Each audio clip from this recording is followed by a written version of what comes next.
नमस्कार दोस्तों, कथा वाचन में आप सभी का एक बार फिर से स्वागत है। इस वीडियो में हम आपको गुरुवार के व्रत के दिन सुनी जाने वाली बृहस्पति देव की कथा बताएंगे। लेकिन इससे पहले अगर आपने अभी तक इस चैनल को सब्सक्राइब नहीं किया है तो प्लीज़ इस वीडियो को लाइक और चैनल को सब्सक्राइब करना ना भूलें।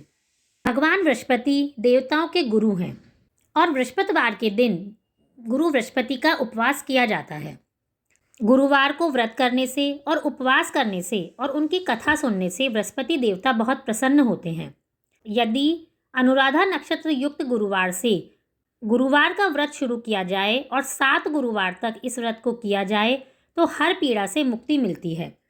गुरुवार का व्रत पूरी श्रद्धा से करने पर अगर किसी की कुंडली में गुरु ग्रह का दोष होता है तो वह भी खत्म हो जाता है और गुरु की कृपा मिलती है।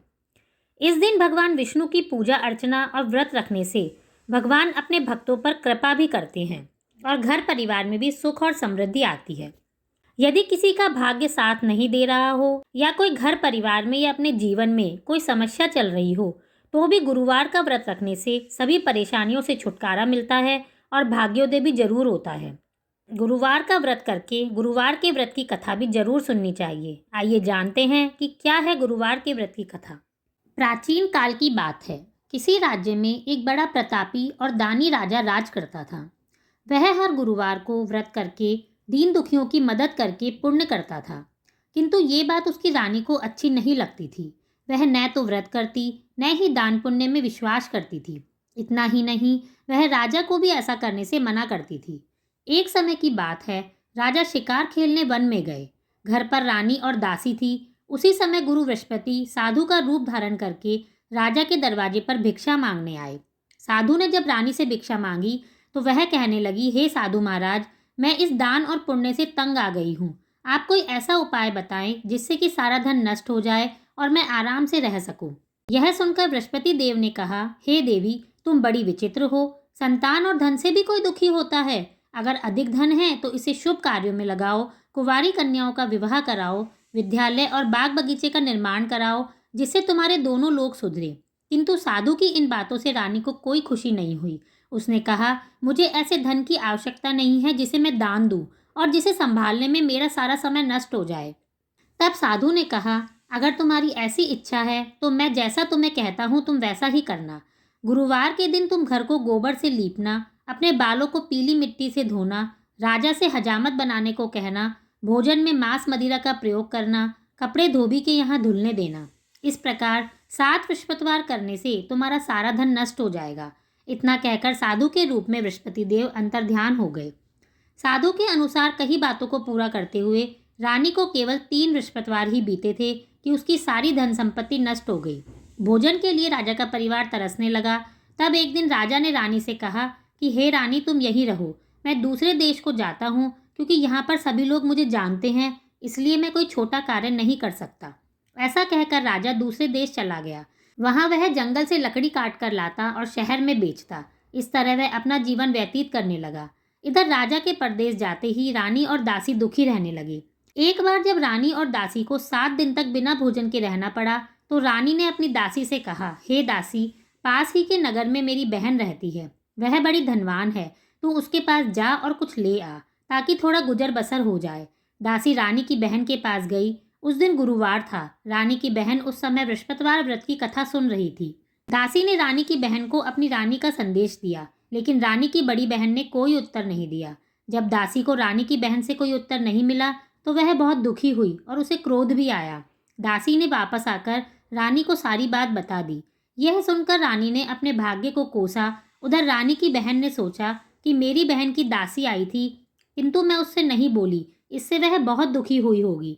कथा सुनकर और पूजा समाप्त होने के बाद वह अपनी बहन के घर गई और कहने लगी, हे बहन, मैं बृहस्पतिवार का व्रत कर रही थी। तुम्हारी दासी मेरे घर आई थी किंतु जब तक कथा होती है तब तक ना तो उठते हैं और ना ही बोलते हैं, इसलिए मैं नहीं बोली। बताओ दासी क्यों आई थी? रानी बोली, बहन, तुमसे क्या छिपाऊं, हमारे घर में खाने को अनाज नहीं है। ऐसा कहते कहते रानी की आंखें भर आई। उसने दासी समेत पिछले 7 दिनों से भूखे रहने की पूरी बात अपनी बहन को बता दी। रानी की बहन बोली, देखो बहन, भगवान बृहस्पति देव सबकी मनोकामना पूरी करते हैं। देखो, शायद तुम्हारे घर में अनाज रखा हो। पहले तो रानी को विश्वास नहीं हुआ, पर बहन के आग्रह पर उसने दासी को अंदर भेजा तो उसे अनाज से भरा एक घड़ा मिल गया। यह देखकर दासी को हैरानी हुई। दासी रानी से कहने लगी, हे रानी, जब हमको भोजन नहीं मिलता तो हम व्रत ही तो करते हैं, इसलिए क्यों ना इनसे व्रत और कथा भी पूछ ली जाए ताकि हम भी व्रत कर सकें। तब रानी ने अपनी बहन से बृहस्पतिवार के व्रत के बारे में पूछा। उसकी बहन ने बताया कि बृहस्पतिवार के व्रत में चने की दाल और मुनक्का केले की जड़ में अर्पित करें और दीपक जलाएं, व्रत कथा सुनें और पीला भोजन करें। इससे बृहस्पति देव और भगवान विष्णु प्रसन्न होते हैं। व्रत और पूजन की विधि बताकर रानी की बहन अपने घर लौट गई। 7 दिन बाद जब गुरुवार आया तो रानी और दासी ने व्रत रखा। वह घुड़साल में जाकर चना और गुड़ ले आई, फिर उससे केले की जड़ और भगवान विष्णु की पूजा की। अब पीला भोजन की चिंता को लेकर दोनों दुखी हुए, क्योंकि उन्होंने व्रत किया था, इसलिए बृहस्पति देव उनसे प्रसन्न थे। वह एक साधारण व्यक्ति का रूप धारण करके 2 थालों में पीला भोजन दासी को दे गए।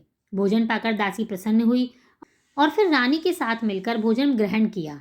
इसके बाद वह सभी गुरुवार को व्रत और पूजा करने लगी। बृहस्पति देव की कृपा से उनके पास फिर से धन और संपत्ति आ गई, किंतु रानी फिर से पहले की तरह ही आलस्य करने लगी। तब दासी बोली, देखो रानी, तुम पहले भी इसी तरह आलस करती थी, तुम्हें धन रखने में कष्ट होता था, इस कारण सभी धन नष्ट हो गया। अब जब देव बृहस्पति की कृपा से धन मिला है तो तुम्हें फिर से आलस होने लगा है। रानी को समझाती हुई दासी कहती है कि बड़ी मुसीबतों के बाद हमने ये धन पाया है, इसलिए हमें दान पुण्य करना चाहिए, भूखों को भोजन कराना चाहिए और धन को शुभ कार्यों में खर्च करना चाहिए। इससे तुम्हारे कुल का यश बढ़ेगा, स्वर्ग की प्राप्ति होगी और पितृ भी प्रसन्न होंगे। दासी की बात मानकर रानी अपना धन शुभ कार्यों में खर्च करने लगी। इससे पूरे नगर में उसका यश बढ़ने लगा। बृहस्पतिवार की व्रत कथा सुनने के बाद श्रद्धा के साथ आरती भी करनी चाहिए और इसके बाद प्रसाद बांटकर उसे ग्रहण करना चाहिए। बृहस्पतिवार के व्रत की पूजा विधि और उद्यापन विधि जानने के लिए आप ऊपर दिए गए आई बटन को क्लिक करके इस वीडियो को अंत तक जरूर देखें। बृहस्पति देवता सभी की मनोकामना पूरी करते हैं। जो सद्भावना पूर्वक बृहस्पतिवार का व्रत करते हैं, कथा सुनते हैं या दूसरों को सुनाते भी हैं, तो उनकी सभी मनोकामनाएं पूरी होती है और उनकी रक्षा होती है। जैसे सच्ची भावना से रानी और राजा ने बृहस्पति देव की कथा का गुणगान किया तो भगवान ने उनकी सभी इच्छाएं पूरी की। अनजाने में भी आप बृहस्पति देव की उपेक्षा ना करें, ऐसा करने से सुख और शांति नष्ट होती है। इसलिए सबको कथा सुनने के बाद उनका प्रसाद लेना चाहिए और हृदय से मनन करते हुए जयकारा बोलना चाहिए। इसके अलावा गुरुवार के दिन आप बाल ना कटाएं और इस दिन केले की पूजा होती है, इसलिए इस दिन केला भी ना खाएं। आप सभी पर विष्णु भगवान और बृहस्पति देव अपनी कृपा हमेशा बनाए रखें। आप सभी का बहुत बहुत धन्यवाद।